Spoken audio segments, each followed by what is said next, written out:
Bismillahirrahmanirrahim.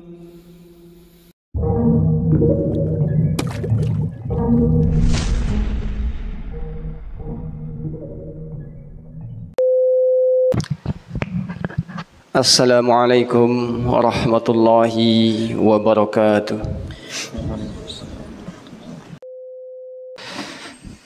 Alhamdulillahillazi bini'matihi tatimmu shalihat, mujibu da'wat, rafi'ud darajat, wa huwa allazi yaqbalu at-taubat an ibadihi wa ya'fu anis sayyi'at wa munazzilul ayat.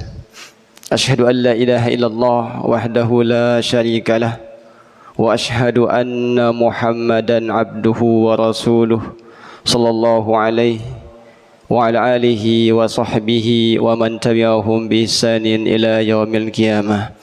Qala ta'ala fil Qur'anil Karim, ya ayyuhallazina amanu taqullaha haqqa tuqatih wa la tamutunna illa wa antum muslimun. Amma ba'd, fa inna asdaqal hadisi kalamullah wa khairal huda huda Muhammadin sallallahu alaihi wasallam wa syarrul umuri muhdatsatuha fa inna kulla muhdatsatin bid'ah wa kulla bid'atin dalalah wa kulla dalalatin finnar. Ibadallah, ma'asyiral muslimin, jamaah sidang salat Jumat yang dimuliakan Allah Azza wa Jalla. Ittaqillah, bertakwalah kepada Allah. Ketahuilah, takwa itu merupakan suatu keharusan. Tidak ada bekal yang terbaik di dalam kita mengarungi kehidupan ini melainkan bekal takwa. Wa tazawwadu fa inna khairaz zadi taqwa. Berbekallah kalian, kata Allah, karena sebaik-baik bekal adalah bekal takwa. Maka bertakwa dan terus kita bertakwa sampai ajal datang menjemput kita. Jamaah yang dimuliakan Allah Subhanahu wa taala, ada suatu amalan, ada suatu ibadah yang terlihat sederhana, mudah dikerjakan dan tidak butuh dana, tidak butuh biaya untuk mengerjakannya. Namun ternyata memiliki faidah, keutamaan, pahala yang sangat besar di sisi Allah. Ibadah tersebut adalah melangkahkan kaki, berjalan untuk menuju ke masjid melaksanakan sholat yang 5 waktu. Dahulu Rasulullah pernah bersabda dalam sebuah hadis yang bersumber dari sahabat yang mulia Abu Hurairah radhiyallahu anhu. Beliau bersabda, bi kulli khutwatin tamshiha ila sholati sadaqatun.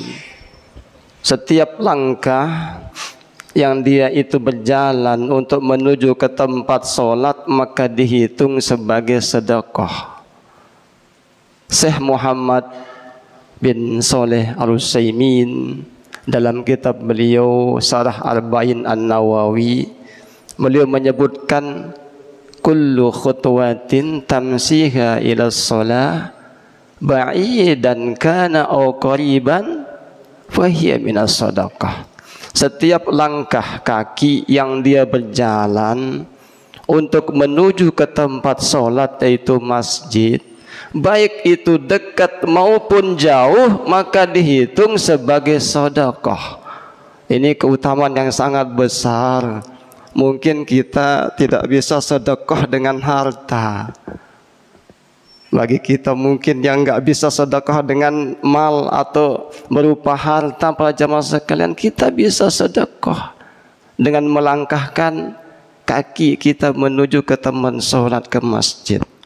Dalam riwayat lain, Rasulullah pernah bersabda, kullu khutwatin yakhtuha ila shalah yuktabu lahu biha hasanatun wa yumha anhu biha sayyi'atun.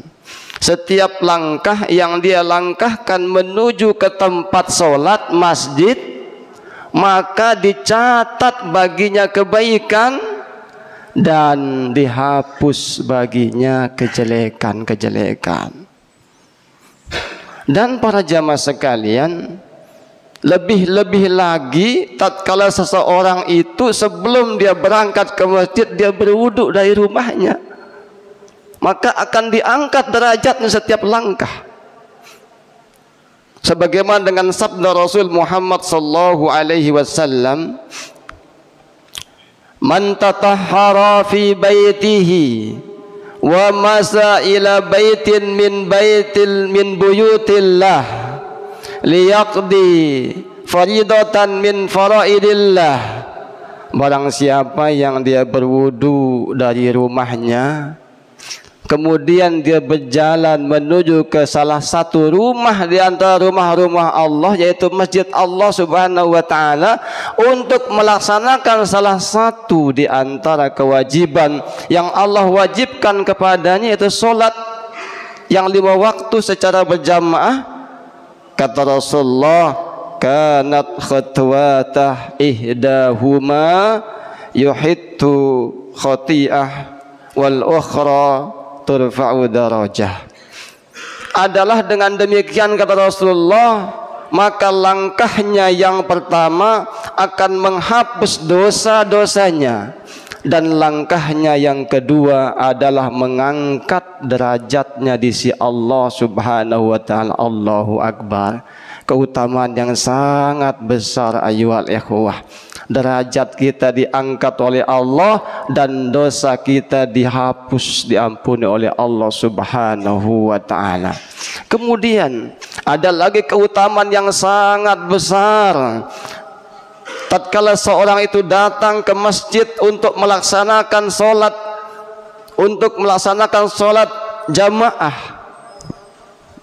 Dalam sebuah hadis yang bersumber dari Abdullah bin Umar bin Khattab radhiyallahu anhu, Rasulullah pernah bersabda, "Salatul jamaah afdalu min salatil fardhi bi sab'in wa isrina darajatan."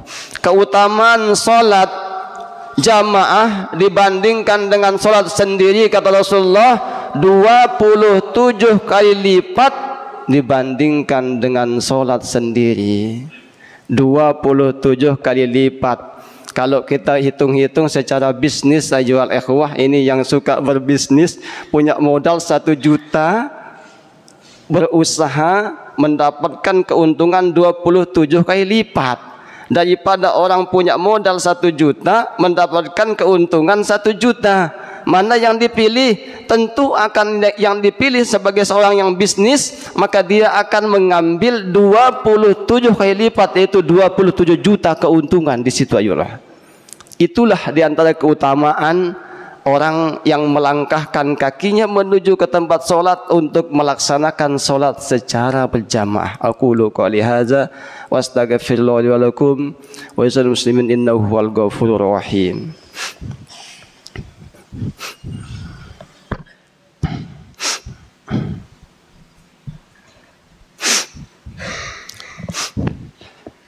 Alhamdulillah wassalatu wassalamu ala Rasulillah wa ala alihi wa sahbihi wa man tabi'ahum bi ihsanin ila yaumil qiyamah, amma ba'du.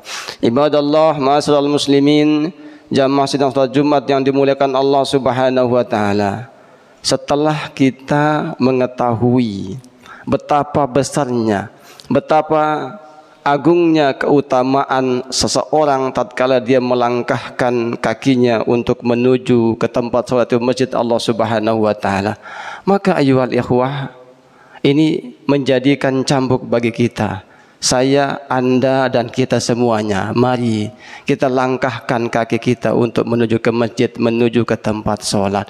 Dan sungguh sangat disayangkan jikalau kita ini terkadang meremehkan hal ini, lalai berkait dengan hal ini.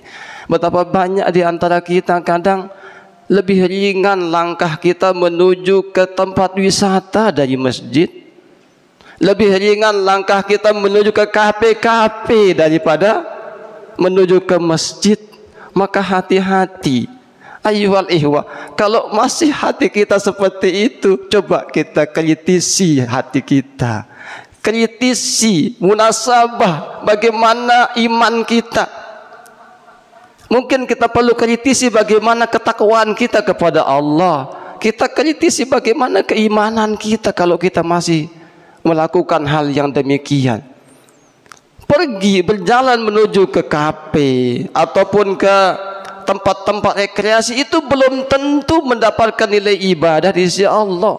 Adapun kita berjalan melangkahkan kaki kita ke masjid, jelas sekali ibadah yang sangat besar, yang sangat mulia. Mungkin saya akhiri mungkin khutbah kali ini dengan sebuah hadis. Dahulu ada seorang buta datang kepada Rasulullah, minta uzur kepada Rasulullah, dia buta untuk sholat di rumahnya. Apa katanya? Beliau mengatakan, ana rajulun a'ma laisa liqaidun ayyaqadani al masjid. Aku ini laki-laki buta, enggak ada yang bisa nuntunku ke masjid. Maka kata Rasulullah, hal tasma'un nida, apa kamu mendengar suara panggilan azan? Faqala, maka berkata laki tersebut, na'am, iya saya dengar ya Rasulullah. Faqala Rasulullah, ajib, wajib bagimu untuk memenuhi panggilan azan tersebut. Ini bisa kita pahami, ayo itu petik pelajaran berharga. Ini orang yang buta pun diwajibkan oleh Rasulullah untuk datang memenuhi panggilan azan ke masjid. Lalu bagaimana dengan kita yang tidak buta? Tahu kita jalannya, ajual ihwah. Maka sangat disayangkan sekali jika ada seorang muslim yang dia mendengar panggilan azan, kemudian dia tidak terketuk hatinya untuk memenuhi panggilan azan tersebut. Semoga insya Allah kita semuanya di sini diberikan kemudahan oleh Allah untuk melangkahkan kaki kita menuju ke rumah-rumah Allah, yaitu masjid Allah Subhanahu wa taala. Innallaha wa malaikatahu yusholluna 'alan nabi ya ayyuhallazina amanu shallu 'alaihi wa sallimu taslima. Allahumma shalli 'ala Muhammad wa 'ala ali Muhammad kama shallaita 'ala Ibrahim innaka Hamidum Majid. Rabbana zalamna anfusana wa illam taghfir lana wa tarhamna lanakunanna minal khasirin. Rabbana ighfir lana wa li ikhwanina allazina sabaquna bil iman wa la taj'al fi qulubina ghillan lil ladzina amanu rabbana innaka ra'ufur rahim. Rabbana atina fid dunya hasanah wa fil akhirati hasanah wa qina adzabannar. Alhamdulillahi rabbil alamin wa aqimus shalah.